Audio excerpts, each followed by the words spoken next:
Okay, good evening, comadres. Thank you for joining us for the second of our kitchen series. I just want to give a little input, a little bit of discussion on our cookbook. We created this last year to use as a fundraiser for this year. It's Cooking with Las Comadres. We had 60 comadres submit their recipes, and we had 132 recipes total. Sylvia has submitted four, and so tonight we're going to have her do sweet potato on page 39. Um, Welcome, Sylvia. It's a pleasure to have you. Let me give a little bit of an introduction on Sylvia. Dr. Sylvia E. Klinger is a multicultural nutritionist and award-winning author. She is unwavering in her dedication to helping people, especially those in underserved communities, discover the joy of creating and savoring delicious and nutritious food.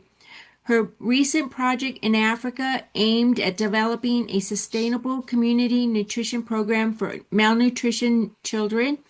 It is a clear manifestation of her commitment. In 2022, Loma Linda University acknowledged her dedication by awarding her the Woman of the Year honor. And most recently, the Academy of Nutrition and Dietitians selected Dr. Klinger to receive the prestigious Medallion Award. Sylvia is from the Chicago network, and she's got a master's in public service administration and a doctorate in global leadership. You are an outstanding representation of what comadres should be. Thank you for agreeing to feature your recipe tonight. I can't wait, and I'll let you get started. Thank you, Sylvia. Thank, thank you, Cindy, and thank you, Maria, was in the background there.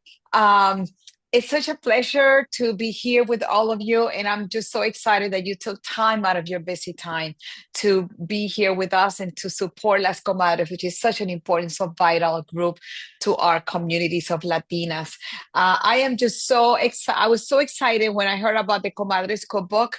So I immediately wanted to send some recipes, and I'm glad that that I have four recipes in there. And the recipe I have tonight, I'm gonna have to start soon because I gotta put them in the oven so that they get nice and soft. But I have sweet potatoes. Okay, I'm gonna make these nachos, and this is just a small little variation from our regular nachos with tortilla chips. And you can still make them with tortilla chips when you want to, but I'm just going to give you another version. So when you feel inclined, especially now that we have lots of sweet potatoes and in the market, this is the time. Let's do that. And I'm going to tell you more about sweet potatoes. But in the meantime, I'm going to put them in the oven because they need to roast. And that's the trick with sweet potatoes. You got to put them in there. So I like to keep them very thin. And because nachos, are thin, you want to cut them this thin. And I use two medium sweet potatoes. I had two medium sweet potatoes. I cut them in half. And then what I did to make them nice and thin, I used a mandolin. Now, this is a piece of equipment that is a little daunting because it's got these blades that you have to be really careful. And they come with this little thing to protect your fingers. But even with this, I don't like to go all the way to the bottom of the what you're slicing, okay? But you can also control how thick you want them. All mandolins are a little bit different, but in this one that I have in the handle here, there is this little knobby, and this knobby goes up and down, and you can then adjust the thickness that you want your slice. Okay, so I'm just gonna slice the rest of the sweet potato, and then, like I said, be very careful because these blades are very, very, very, very sharp. So as I'm getting it, I'm gonna put them in my tray. All right. And I'm going to try to do all this in front of you. I did all the other ones just to the sake of time so that we can talk about other things here today. And because I'm a registered dietitian, nutritionist, of course, I love to talk about nutrition and health and all that comes with it. So here we go.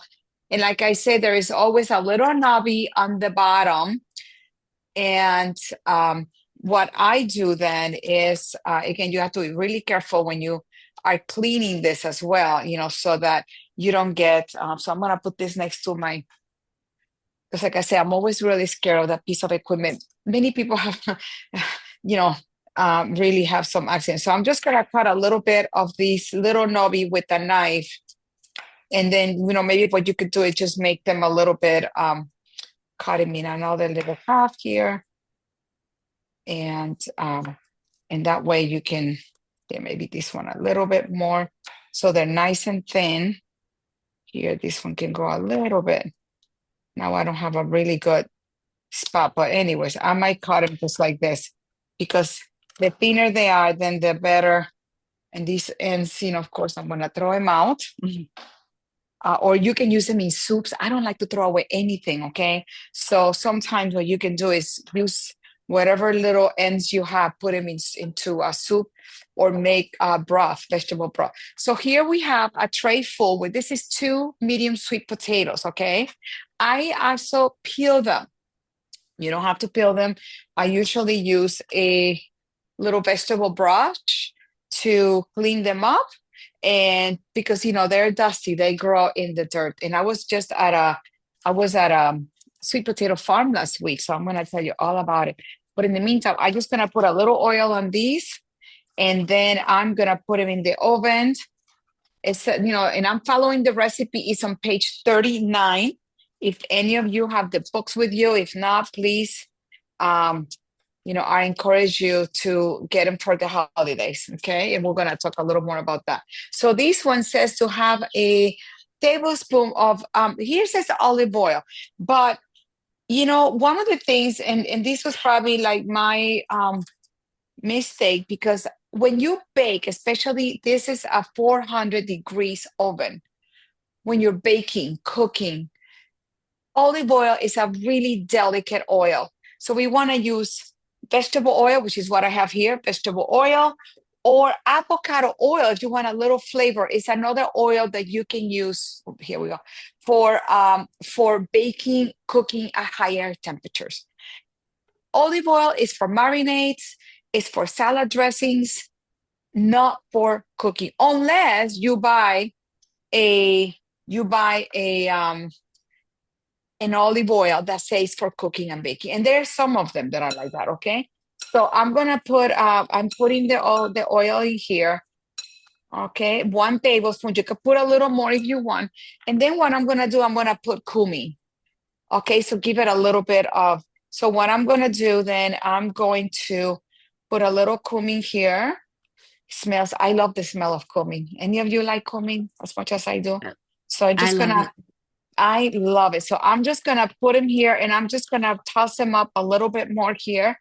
And because some oil stayed in my pan, I also like to use parchment paper, and that's that brown paper that you see down here. Again, I'm one of those people that, like to not to scrub pans too much. So then I love to, so I'm going to put a little bit more of the oil, because I know some of them kind of like got stuck a little bit in the pan. Usually I just do it on my pan, but I thought I could get more, toss it a little bit more in the bowl, but no, that bowl is not very big. So anyways, Jack, I'm sorry, Sylvia. Jacqueline asked, what are the healthy properties of cumin? of cumin. Well, cumin, what the thing with spices, aside that they help us not to season with salt, which is something that we have to limit, okay? Cumin also, we don't have like specific longitudinal studies talking about the properties, but we know that helps to lower inflammation. And the thing about cumin too is that, the flavors are so intense that really helps you to use less sodium. And sodium it's very could give you high blood pressure. It could give you edema and other things in your body. We don't need a lot of sodium. Unfortunately, most people eat about 3,000 milligrams of sodium a day or more. And we need to have about 2,300 is the maximum. And that includes not only the salt that you add, or also foods that have already that are salty, like pizzas and burgers and things that people have added salt to it, like crackers and pretzels and things like that. So, but also helps with inflammation. But I don't like to talk so much because some of these things have not been totally, we don't have lots of data on it yet. However, it's coming. It's coming because that's functional medicine. I'm going to wash my hands really quick here in the sink here so that I can throw this in the oven. And my oven is already hot to 400 degrees. So I'm gonna put this really quickly into the oven. And I put my tray on top. So I'm gonna give myself like, hey Alexa, give me 30 minutes. But it might take more than that, but I'm gonna check it at 30 minutes. 30 minutes. Okay, good. So you can put all the spices if you want. You can put hot pepper sauce. You can put, but as you can see, the recipe calls for a little bit of salt. I do not use salt because salt, there's salt in cheese that we're gonna put. There's, if you have pico de gallo, most people put a little bit of salt in the pico de gallo. So, you have to think about that, that when you are making something that will already have something salty like cheese, you don't need to add the salt. Trust me. Okay, I have it in here in a tiny little bowl. As you can see, this is my little, and it lasts me months and months because you only need very, very little if you so have the need. Okay, but I also keep on my seasoning here the Mrs. Dash. There's the salt-free pinch. There's many other brands also that have seasonings that are mix of different seasonings and that don't have the salt, but so just so you know, salt, is something that we need to kind of keep it to a minimum.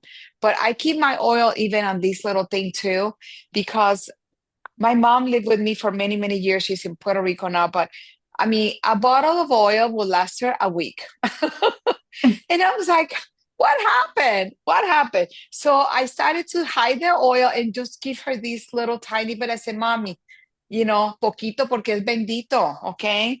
Not so much oil. So we learn to bake with flavors. We learn to air fry, learning to roast vegetables. Last night I made these sweet potatoes too because I had a Friendsgiving. And what we did was we roasted them, but I cubed them. And then what I did, I just put a little bit of oil and I roasted them. After that, I made a little sauce with a little bit of oil, a little bit of butter, and I put sage and rosemary. So I had an infusion on the little fat that I was using.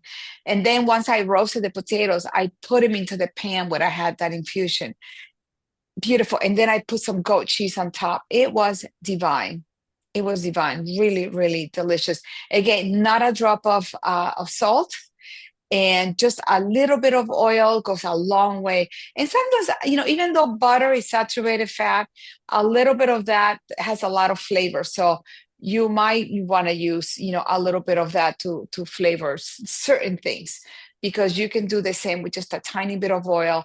And even if you air fry, you don't even need a tiny bit of oil. I don't know how many of you have air fryers, but I love my air fryer because you can really make things quicker.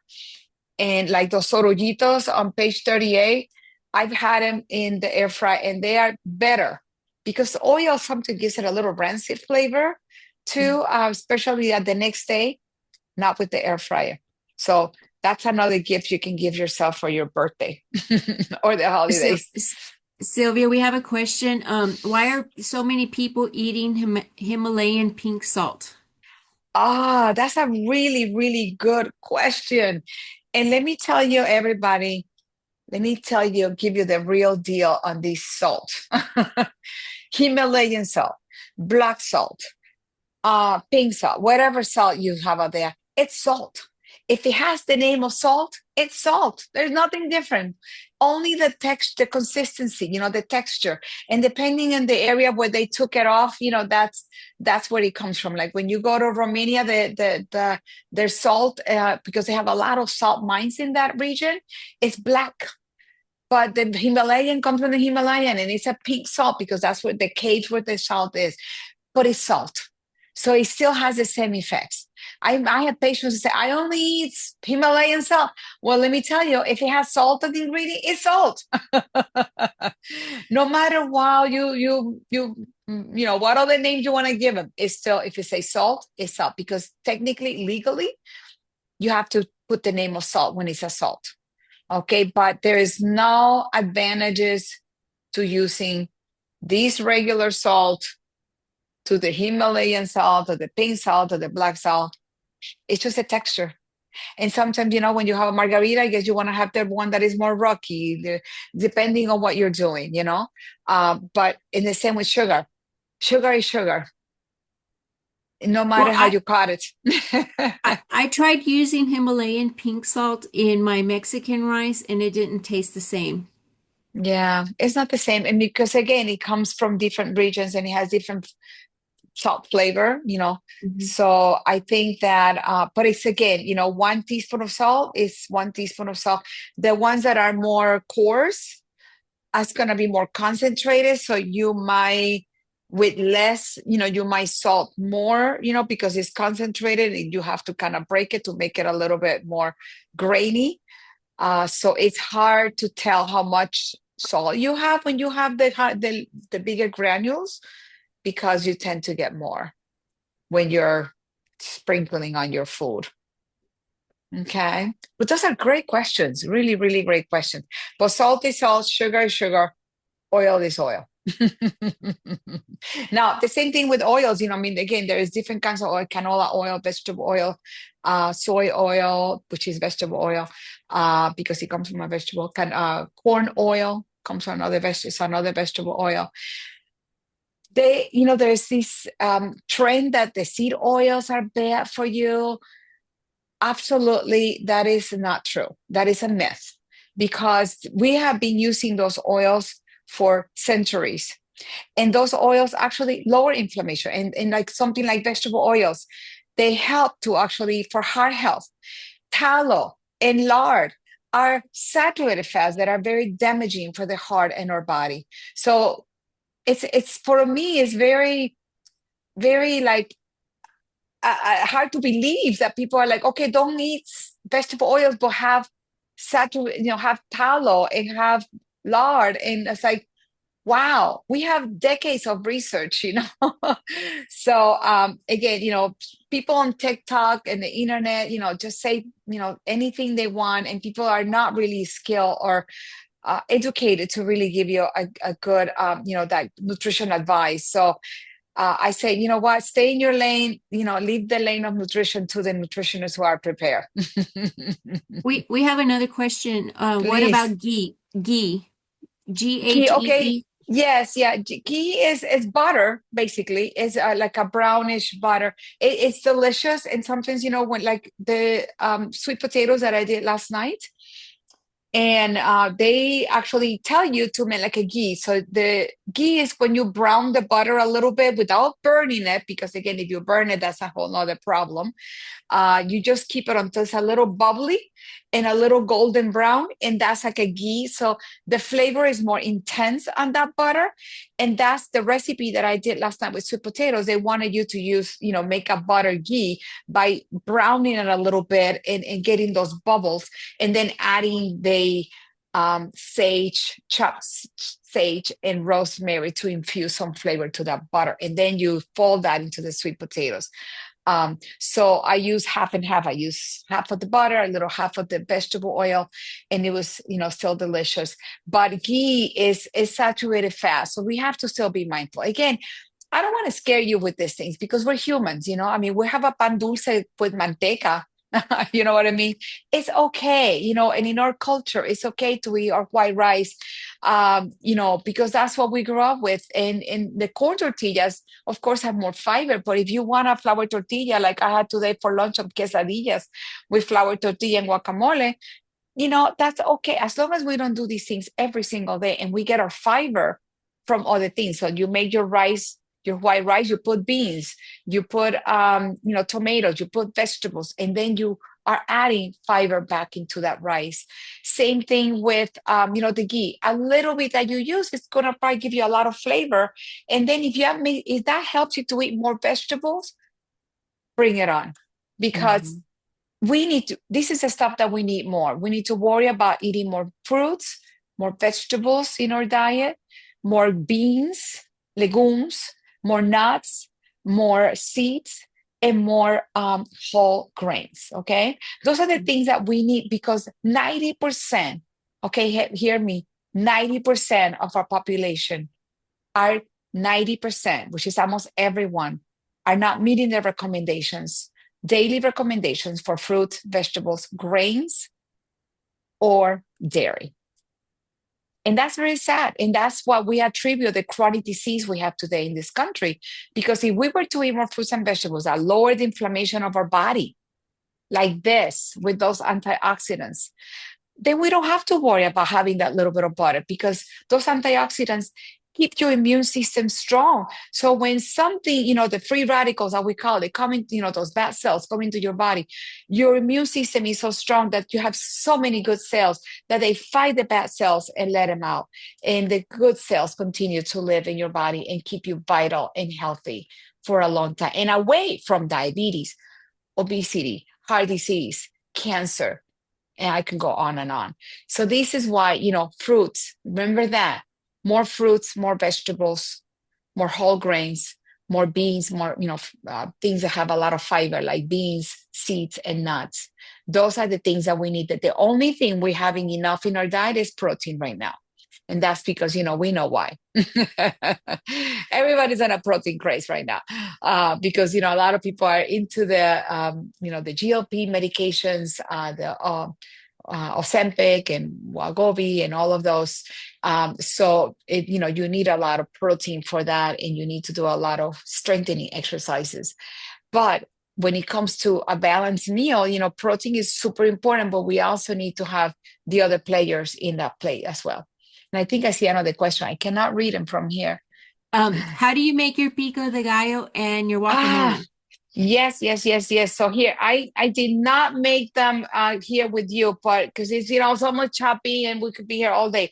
But basically, the pico de gallo is I gave you the recipe here. It's tomato, cilantro, onions, jalapeno peppers, and of course always lime juice, but I give you the recipe here and a little bit of red onions. You can use red onions.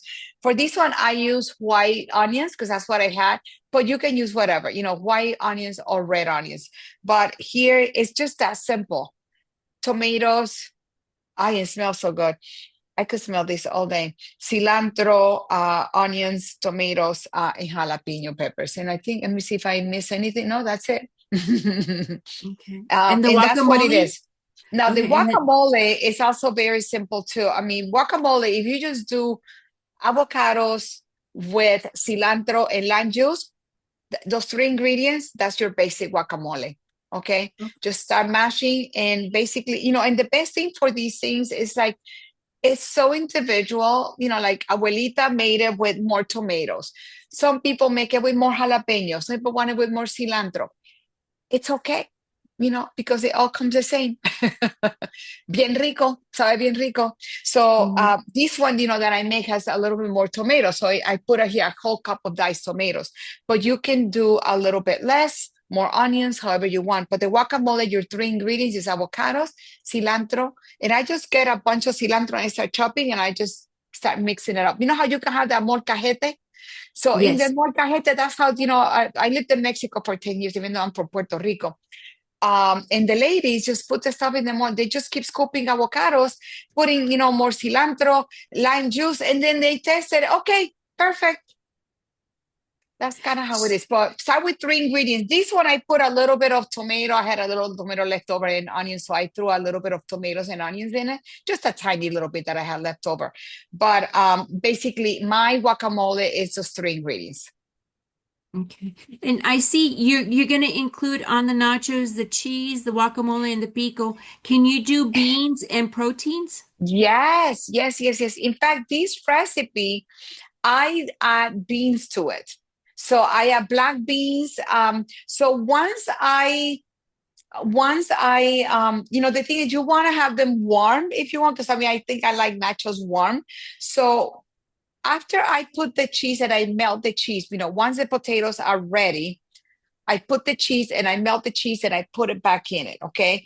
And then you can sprinkle the beans and put them back in the oven too. Or maybe do the beans before. I think some people make put them before, heat them up really good.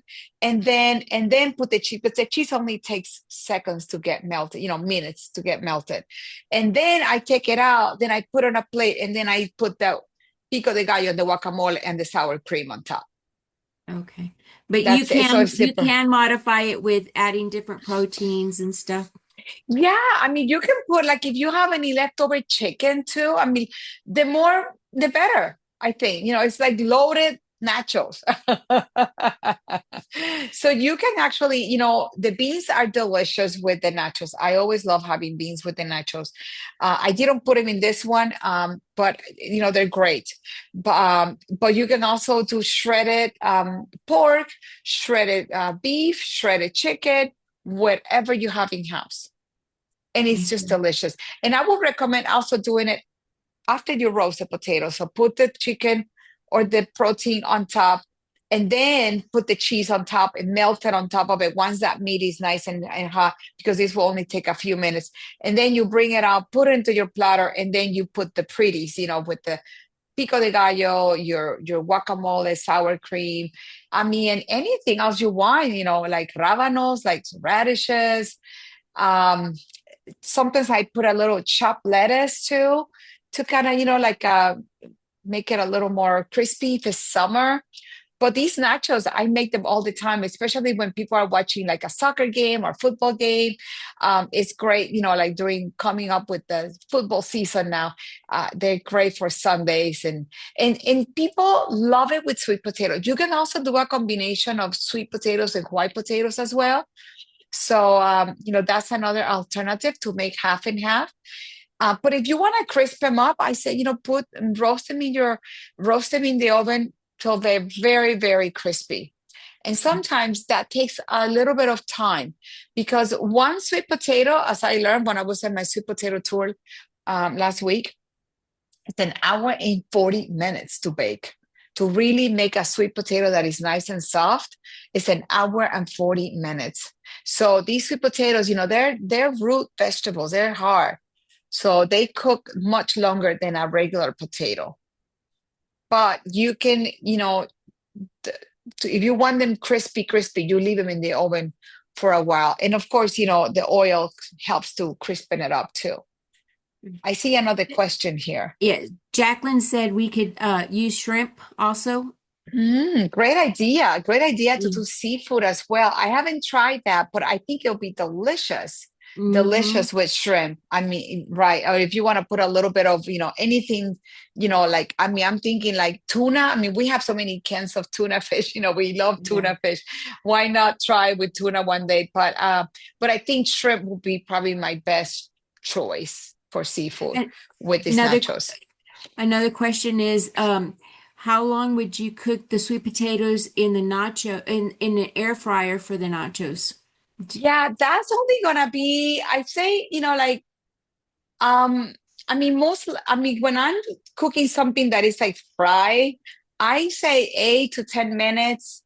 It's kind of like the rule of thumb, but depending how thick they are, too, might take a little longer. So I think it's always good to try. I have one of these picks here where I pick, to see how soft they are. And that's kind of how I know, because it depends how I cut them. I'm not really good about cutting the very consistency. Some of them might need a little bit more. But I said, they crisp up really beautiful in the air fryer. But I mean, most like, for me, it takes about 8 minutes, usually. Okay. 8, 10 minutes, maybe 50. I think the setting is for 15 minutes, I think, for frying. And that's what you want, the frying setting for making it nice and crispy. And I'm gonna Okay. look in here. We have, I don't think these are near, but let me see how much longer we have here.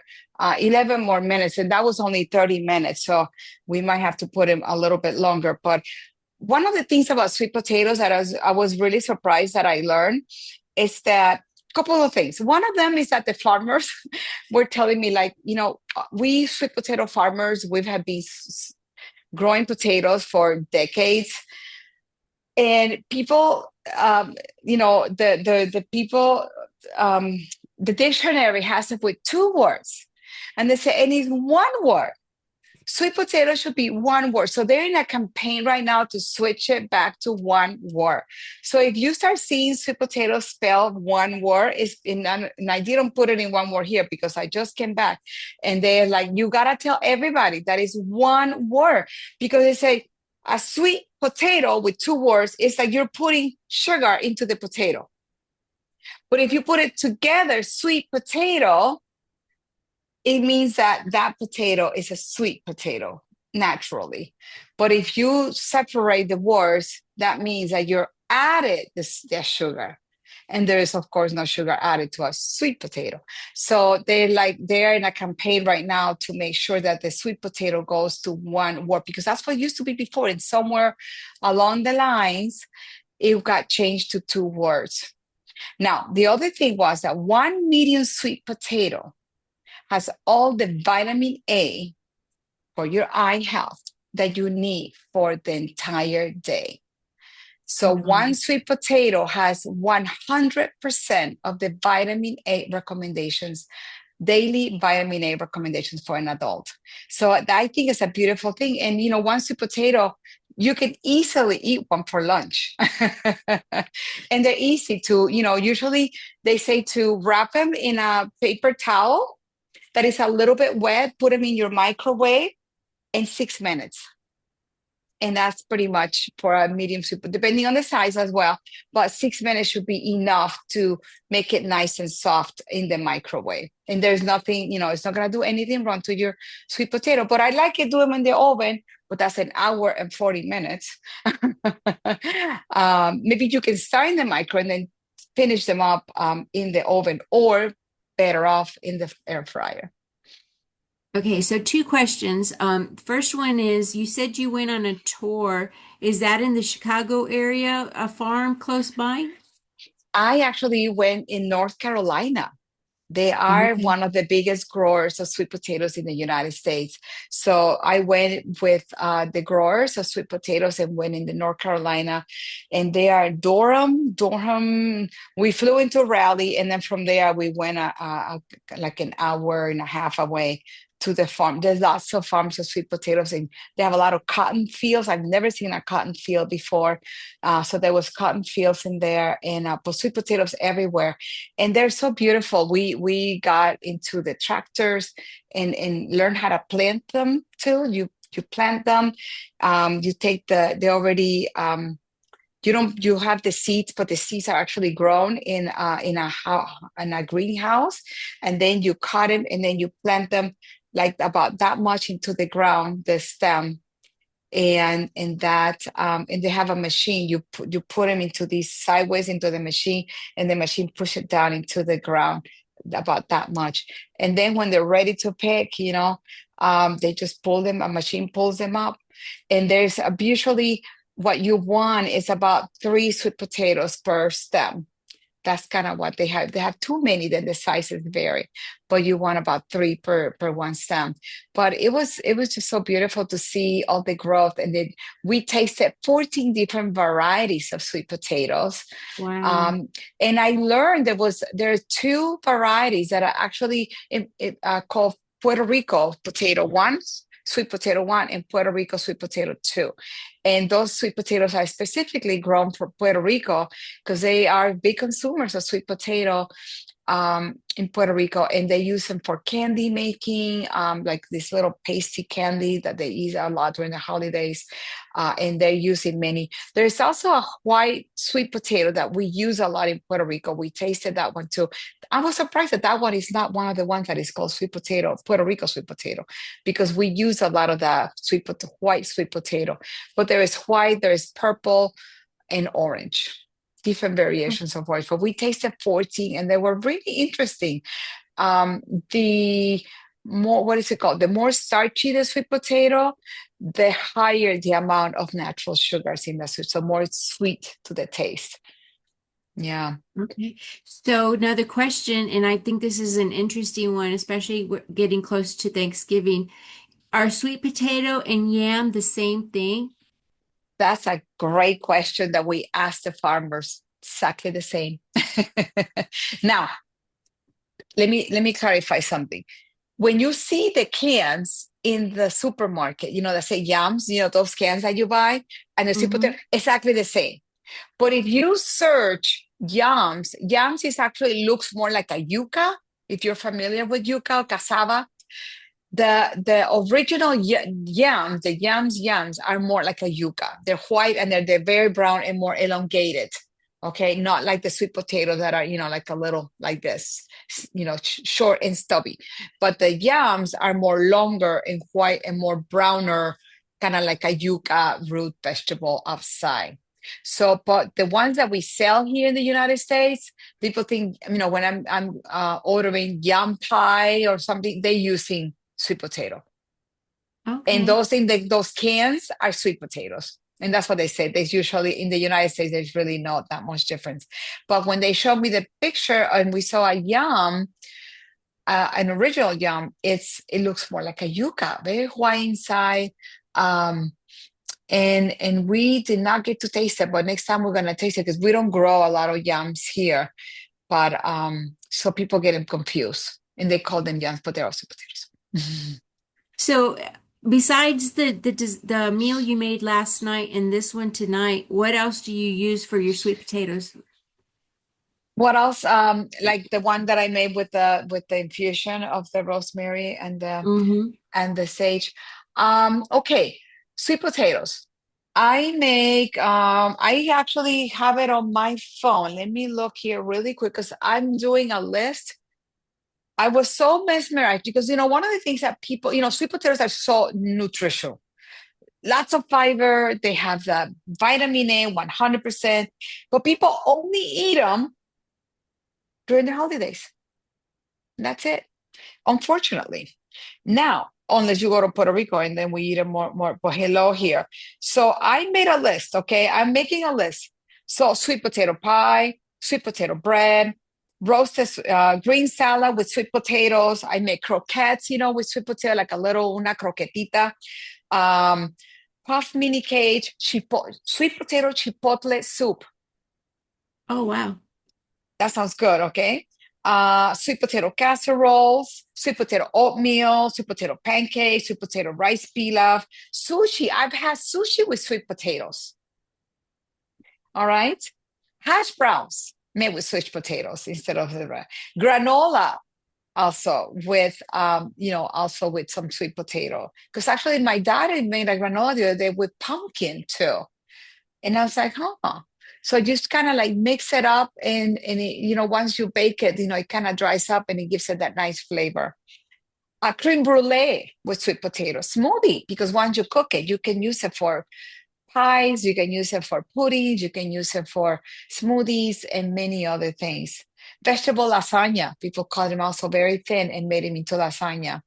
I actually make a quiche, and the crust I use very, like how I cut them really thin. So my pie pan, I filled the bottom and some of the sides a little bit with sweet potatoes that were not baked. So they baked as they were in the oven. So quiche, you can make cakes. And that's my list right now. Sweet potatoes, wraps too. Um, a French lot of fries? things.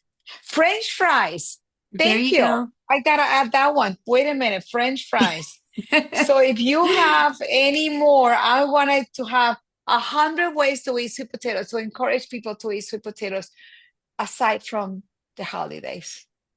So if you have anybody else that have any ideas, so how about sweet potato cookies? Oh, yeah. Sweet potato cookies. I'm sure, because in Mexico, remember, we have sweet potato, like pumpkin empanadas. Empanadas. Empanadas, sweet potato empanadas.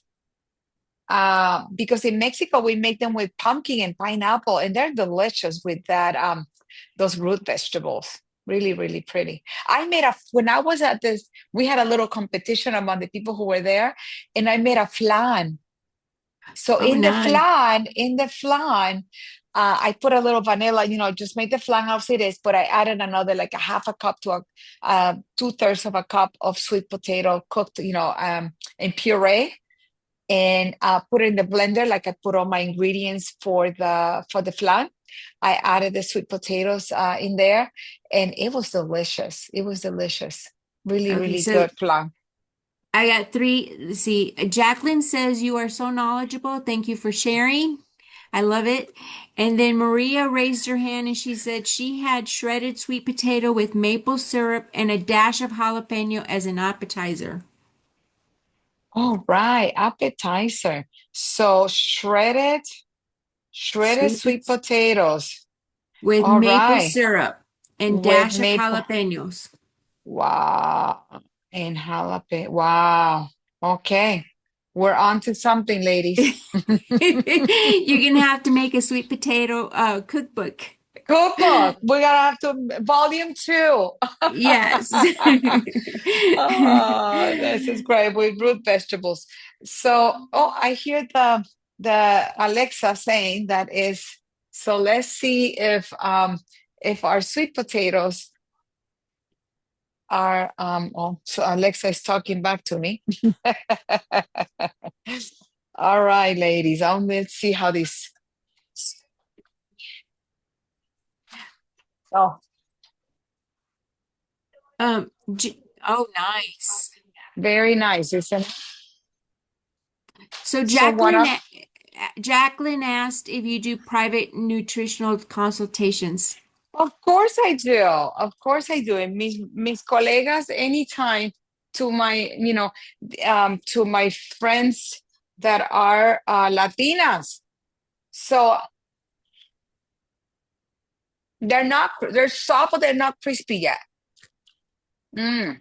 Oh, I love it. I love them when they get crispy. Mm. So the thinner you cut them, we need to have one of those meat cutters to make them super thin and not cut our fingers. I it needs to be so. How about if we put the cheese on it and put it back into the okay? So you can see here, I'm gonna put the cheese here. Okay, I'm gonna put the cheese, and I'm putting cheddar cheese, but you can do also, a little bit of other cheeses as well. But again, because cheese is salty, we do not need any salt on this, okay? So here we go. This is about a cup, my little cutting. Aren't these cute measuring cups? Love it. I love them here. They are super cute. Here, the other ones. They're so cute. Somebody gave them to me, and I thought they were the cutest thing ever. I love using them, and because of the colors, we love colors. So, all right. So I'm gonna put this back in the oven. Okay. So I got the cheese on it. I'm gonna put them back in the oven for another maybe like 10 minutes. Okay. Um, let me see. I'm gonna put the kitchen timer here for 10 minutes. And again, these might not be ready by the time, our time is up, but as you can see, they're so beautiful too. And that's the thing I love about, cooking with health. It's, it's not only beautiful, it's delicious as well, super delicious, but at the same time, by the way, very nutritious. And that's my goal, that I teach you how to eat things that are extremely beautiful and delicious, but also power with nutrition. That's the key here, and that's the trick. It's making something so delicious that also, in anything I do, I try to make it boost the nutritional value. So let's say I'm adding a cereal, and you know how we always make them with milk. So I make them with powdered milk. So I reconstitute milk, but I double. Instead of 1 scoop, I put 2 scoops into 1 cup of milk. So make them, more protein, more calcium, more vitamin D, more vitamin A that are in the milk. So I try to, make things a little bit more nutrient dense, as we call it, in everything that I do. So I'm making an omelet and I'm like, let's chop some vegetables. Let's not just put just cheese on them. Let's add cheese, but let's add also mushrooms. And how about if we take the mushrooms and we roast them before? Because, when you roast something and you cook them, you're adding more nutritional value. I made a meatloaf last night that was actually vegetarian. But one of the things that I learned when I do something that takes a long time in the oven, like a regular meatloaf, with beef, takes about an hour. You get a sheet like that, you fill it up with cut tomatoes, zucchini, mushrooms, put a little vegetable oil, some Italian seasoning, and you put that sheet underneath your meatloaf. And when you finish that hour, or you can put the vegetables later on if you want, but usually I put them at the same time. And by the time I get those, that meatloaf is ready, the vegetables are nice and crispy and delicious. And that flavor, and I use those vegetables, sometimes I put them on pizza. I use them in lasagnas and different things, but it's elevating the flavors by roasting, which is a method that doesn't add a lot of fat, like frying. We know that frying a vegetable is delicious, but then you also have a lot of fat added to it. But if you use their fryer, that's a way too to roast the vegetables and not have all the fat. But I think when you roast the vegetables, and then you use them in an omelet, you use them in different side dishes, pour rice, you throw them in that, fold them into a rice, fold them into pasta. When you do that, you're really elevating the flavors, because when you're roasting them, you're adding a little bit of seasoning to it as well, which is kind of beautiful. So that seasoning, will go into the pasta, will go into the rice, will go into in it. And again, not only the vegetables get elevated in flavor when you roast them, but also as you add that little bit of seasoning, it just adds a little punch. And then more nutrition, of course, because you're adding the vegetables and things that we need to eat more. I always think that we know the things that we need to eat less of. Who doesn't? You ask a little Mhm. kid and they know, but you ask them, what are the things you need more at your age, at your gender, for your activity level, for your, work, whatever you're doing. And they don't know. They do not know. Females, at my age, we need more calcium. We need more vitamin D. We need more magnesium. I mean, we need all these different vitamins. And most people don't even know that they're missing. Omega 3s, all these things that we're missing in our everyday that we need to see how a supplement if we don't get in it for the foods that we eat every day. So I don't eat fish, 2, 3 times a week. So I have to supplement with omega 3s to make sure, because that's for brain health, for slowing your aging process, keeping you more sharp, for your vision, and as well as for joint health. So all these nutrients have a purpose, and that's what we need to eat, a little bit of everything, because these nutrients, do have a function in your body. And that's something that, we need to learn more and more every day. How we're doing with timing here. So we're 7:47 in I Chicago. got two More more. questions. I got, Oh, please okay, bring them so on. Eva says in Venezuela they have a dessert called Sabroso made with sweet potatoes, ginger, brown sugar, and coconut milk. Absolutely delicious. So you can add that to Wow. your recipe, your Yes. list. Okay. What's it called in Venezuela, ¿verdad? Uh-huh. Juan Sabroso. Juan Sabroso. Oh, I have 2 phones here today because my other phone broke. So I still okay. Juan Sabroso. Juan Sabroso. Juan Sabroso. And it has sweet potatoes with Ginger, ginger. brown sugar, and coconut milk. Wow. Brown sugar and I love coconut milk. Hmm. Wow. Coconut milk. Okay. And Wow. then Jacqueline says she has her scrambled eggs with spinach or Mm, kale, and it's her favorite. good. Good girl. That's the trick. That's the trick to do that. You put the kale, you put spinach, anything, even like like the smoothie that I made for my kids when they were going to school. Sometimes, I added, a banana, milk, peanut butter, and then a handful of spinach. with the peanut butter, the milk, and the banana. And it was and the color was really pretty with that. And they never tasted. I call it monster. I said, this is your monster drink for the day. And they had no idea it had spinach. Because, I'm not like putting a bundle of spinach, just a handful. And every little bit helps because, how else are we going to get it? We got to put it in fruits on oatmeal, the kale on the eggs, things like that, mushrooms and things so that, so if anything you remember from this conversation is that you need to boost everything that you do. Boost the nutritional value because so you're going to eat it. So you might as well add something that you're missing to that thing that you love. Okay. So whether it be a smoothie, whether it be even cake, add pumpkin to the cake. You go to the Philippines and they add a lot of, they add these purple root vegetables and things also to their cakes and cookies. So, if you're going to eat it, might as well add brownies. Why not put a little bit of, in my brownies, I add a whole can of black beans to my brownies. Nobody knows. They're delicious, delicious. What A does that do whole for? can of brownie. It's got full of fiber, protein, zinc, magnesium, copper. I can go on and on. All the great nutrients from beans. We need to eat at least a half a cup of beans every single day. Beans are going to be trending because they are so powerful for us and for our diet. So I add a whole can of that 15 ounce, can. I rinse it and then I put it into I blend them and then I blend them in the blender and then I blend it into my butter. And nobody knows because, once you Jack put sugar in there, nobody knows what's going on. Jacqueline says that she's made those, and you're right, they are delicious. Super good, super good. We need to put that in the next cookbook.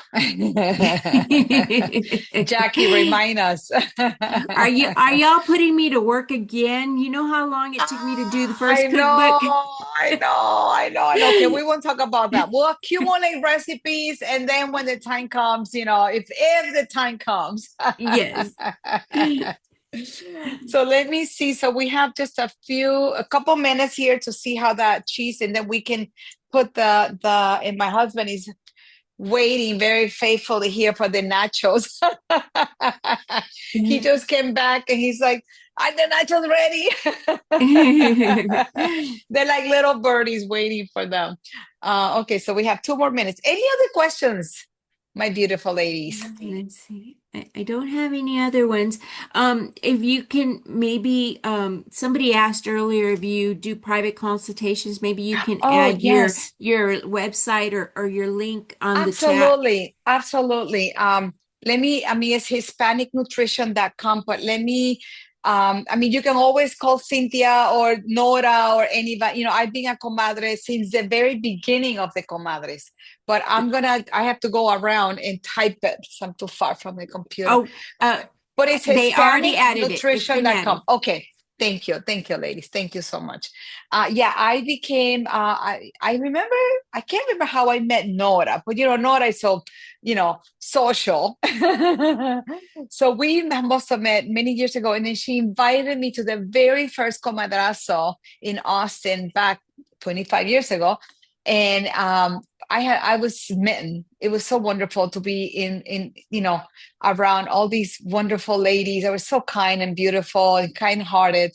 And then when she mentioned that she was going to do the second comadras, I'm like, well, of course I'm going to be there. Of course I'm going to be there. Awesome. So I made an effort to go, and I had a blast. I don't know about you guys, but I had a blast meeting other comadres. Oh, this is looking great, ladies. Look at this. I think these are so ready. Honey, what do you think? Yeah, he's approved. Okay, so Awesome. aren't they nice and crispy? Don't they look beautiful? I'm gonna get something here so my cutting board here doesn't oh yeah, this drawer sometimes don't want to open, but I'm gonna put something in here so I can add here we go. So I can add the other stuff on it so you can see it. Okay. Oh, good. You can see it well. Okay. So Hmm. I'm gonna add, then I have my little spoons here to add the so you just as from here, This is why I have this paper. Then I'll just slide it into my platter. And then you want to put then you just sprinkle, and you could just put a lot of pico de gallo because again, fruits and vegetables, okay?